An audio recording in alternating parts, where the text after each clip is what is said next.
তোমরা অনেকেই জানতে চাইছো যে কিভাবে এডিট অপশানে তোমরা পৌঁছবে, অর্থাৎ কিভাবে তোমরা এডিট করতে পারবে। চলো তোমাদেরকে একবার দেখিয়ে দিই।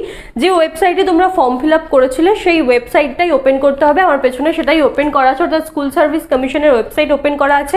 এখানে এই যে অ্যাপ্লাই নাও করেই কিন্তু আমরা ফর্ম ফিল আপ করেছিলাম। এবার এখানেও অ্যাপ্লাই নাওই করতে হবে। অ্যাপ্লাই নাও করলে কিন্তু আমাদের কি হবে না, যেটা খুলছিল যে ক্যান্ডিডেট লগ ইন, কী কী দিতে হচ্ছিল না, ক্যান্ডিডেট আইডি। আমাদের যখন ফর্ম ফিল আপ করেছি তখন রেজিস্ট্রেশন করতে হয়েছে, কারণ তখন প্রথমবার ফর্ম ফিল আপ হয়েছে।